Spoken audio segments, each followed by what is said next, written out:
2024 మొన్న చూసుకున్నట్టయితే నిజంగా కొంచెం కొన్ని సీట్లు వచ్చినట్టయితే రాహుల్ గాంధీ ప్రధానమంత్రి అయిపోయే పరిస్థితి. 2029లో డెఫినైట్‌లీ భారతదేశానికి ఏదైతే మనం చూసుకున్నట్టయితే రాహుల్ గాంధీ ప్రధానమంత్రి అవుతారని ప్రజల్లో ఒక విశ్వాసం ఉంది. నిజంగా ఇక్కడ కూడా చూసుకున్నట్టయితే అలాంటి పరిస్థితి.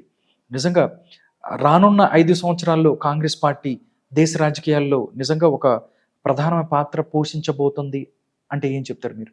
కాంగ్రెస్ పార్టీ భారతదేశానికి స్వాతంత్రం తెచ్చిన పార్టీ.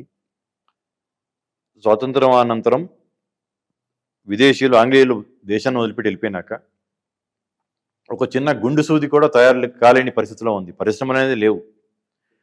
మొదటి ప్రధాని ఆ రోజు పండిత్ నెహ్రూ గారు యొక్క దూరదృష్టి, ఆయన యొక్క విజనరీ, దానివల్ల ఈరోజు ఇంత పరిశ్రమ అభివృద్ధి చెందేసి శాటిలైట్లు బయటికి పంపించేసి విదేశాలలో నుంచి ఆర్డర్స్ తీసుకొని మనము ఒక బిజినెస్ కింద శాటిలైట్స్, రాకెట్స్ తయారు చేసే స్థాయికి వచ్చిందంటే అది కాంగ్రెస్ పార్టీ వేసిన బీజము, నెహ్రూ గారు వేసిన బీజం అనేది నేను కాదు, ఎవరైనా నమ్మాల్సిందే.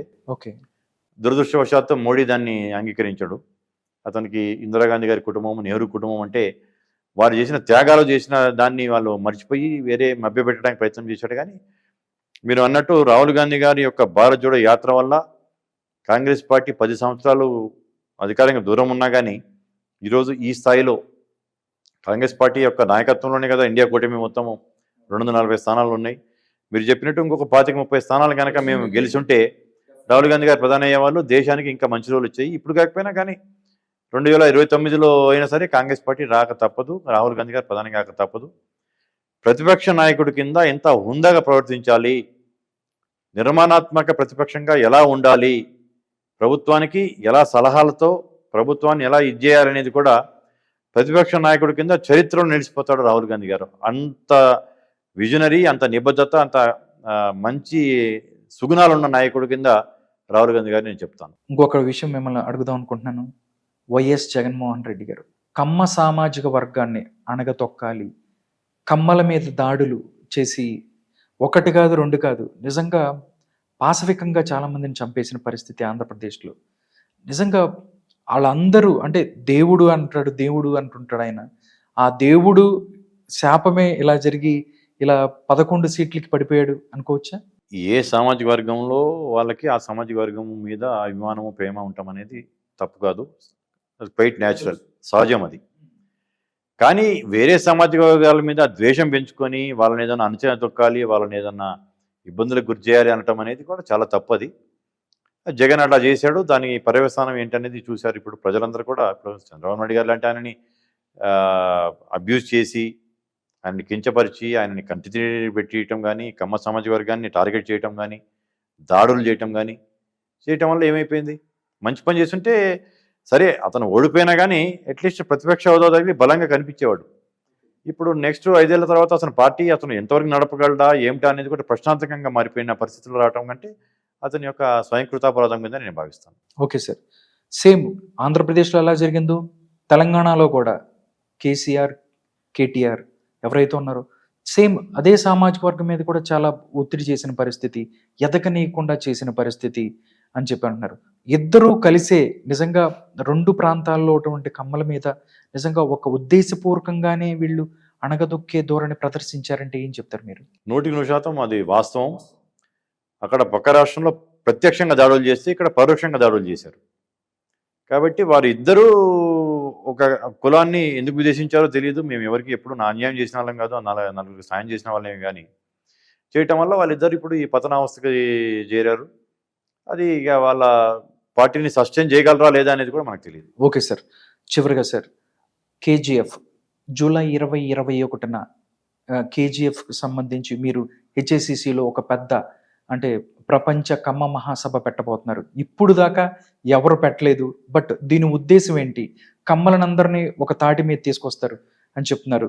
చూస్తే చాలామంది మొన్న రేవంత్ రెడ్డి గారు చంద్రబాబు నాయుడిని ఒక చోట చూడాలి అని చెప్పి తెలుగు ప్రజలందరూ కోరుకుంటున్న పరిస్థితి. ఈ యొక్క కోరిక కమ్మ మహాసభల ద్వారా, ప్రపంచ కమ్మ మహాసభల ద్వారా తీరబోతుంది అని అనుకోవచ్చా? అంటే మేము ఇద్దరిని ఆహ్వానిస్తున్నాం మా సభలకి. ఇద్దరు నాయకులు కూడా వస్తారని చెప్పి నేను అనుకుంటున్నాను. ఓకే. ఒకటే సమయంలో వస్తారా?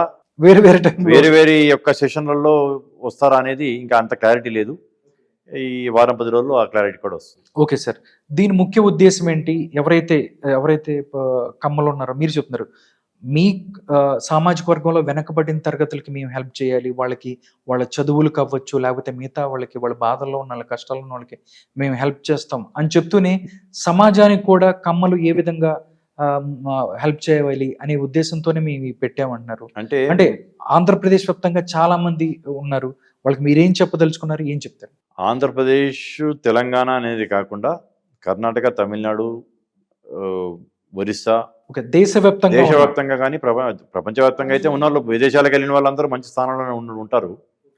దేశవ్యాప్తంగా ఉన్న వాళ్ళందరికీ చెప్పుకుంటూ సమాజానికి కూడా ఏం చేశామనేది ముందు మేము చేసిన మేలు చెప్పుకుంటూ సమాజానికి, నిష్కారణంగా మా మీద జరిగిన దాడులకి, మా మీద ఈర్ష్యా ద్వేషాలు పెంచిన దాన్ని ఇదిగో మేము ఇది చేసామని చెప్పేసి దాన్ని ఈర్ష్యా ద్వేషాలని తగ్గించేసి మా మీద గౌరవభావం వచ్చేటట్టుగా సమాజానికి మేము చేసిన మేలులు చెప్పుకుంటూ మాలో ఉన్న వాళ్ళందరికీ కూడా అప్లిఫ్ట్ చేయడానికి, వీఆర్ లైక్ జ్యూస్. కమ్మాసుని మీరు జ్యూస్ని కనుక పోల్చుకుంటే కమ్మాసు జ్యూస్ ఒకటే టైపు.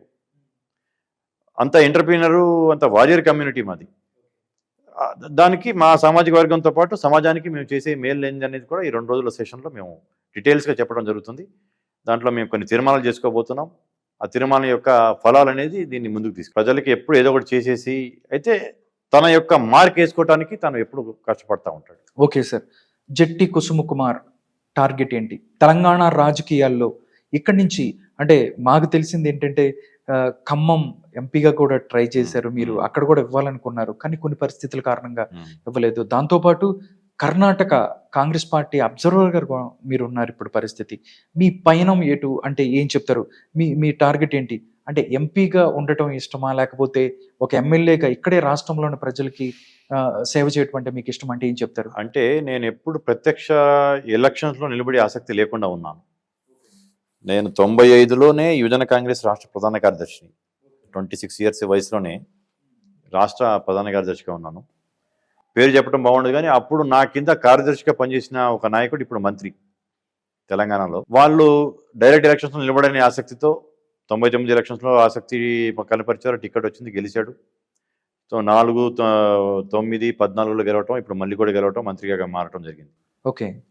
అంటే నాకు పార్టీ ఆర్గనైజేషన్లో పనిచేయటం అనేది నాకు ఇష్టం, కానీ ఎలక్షన్లో నిలబడి గెలవాలి అనేది ఆసక్తి నాకు ఇప్పటి నుంచి ముందు నుంచి లేకపోవటం. లేకపోతే నేను 99లో నిలబడి ఉంటే ఇప్పుడు నేను కూడా 4 సార్లు ఎమ్మెల్యేగా ఉండి మంత్రిగానో ఇంకా డిప్యూటీ సీఎంగానో ఎక్కడో ఏదో స్థాయిలో ఉండేవాడిని. ఓకే. అటువంటిది పార్టీ యొక్క ఆదేశం మేరకు మొట్టమొదటిసారి అసలు ఇతను రాజకీయాల్లో ఉన్నప్పుడు ఎలక్షన్ నిలబడాలి కదా అని నా యొక్క శ్రేయోభిలాషులు వాళ్ళు చాలామంది చెప్పడం వల్ల మొట్టమొదటిసారి ఖమ్మం ఎంపీ సీటు నేను, ఎందుకంటే నాకు రాష్ట్ర రాజకీయాల మీద పెద్ద ఆసక్తి లేదు. రెండోసారి వర్కింగ్ ప్రెసిడెంట్గా కూడా నేను వద్దు, నాకు జాతీయ రాజకీయాల్లోనే పనిచేస్తాను, నేను ఏఐసీసీలో స్థాయిలో పనిచేస్తానని చెప్పేసి రాహుల్ గాంధీ గారికి, సోనియా గాంధీ గారికి చెప్పడం జరిగింది. రేవంత్ రెడ్డి గారు నేను పీసీసీ అయినప్పుడు నువ్వు వర్కింగ్ ప్రెసిడెంట్గా ఉండటమే బాగుంటుంది కదా అంటే కూడా నేను జాతీయ రాజకీయాల్లోకి వెళ్తేనే నా గ్రోత్ ఉంటుంది, నీకు కూడా ఉపయోగపడతాను అనే దాని మీద ఆయనను కూడా ఒప్పించి సెకండ్ టర్మ్ వర్కింగ్ ప్రెసిడెంట్గా నేను తీసుకోలేదు. ఓకే. అట్లా నాకు జాతీయ రాజకీయాల మీద ఉంది కాబట్టి నాకు గోల్ అంటూ ఏం లేదు. ఎంపీ అనేది సరే ఇప్పుడు కాకపోయినా రాజ్యసభ లాంటి దానికి పార్టీ ఏమి ఆశించినా నాకు ఏం చెప్పితే అది చేస్తారు. నేను ఐఎమ్ రెడీ. పార్టీ నేను లాయలిస్ట్ని, పార్టీ సీనియర్ని, ఆర్గనైజర్ని కాబట్టి పార్టీ నాకు అవకాశాలు ఏది ఇస్తే దానికి నేను ఐఎమ్ రెడీ.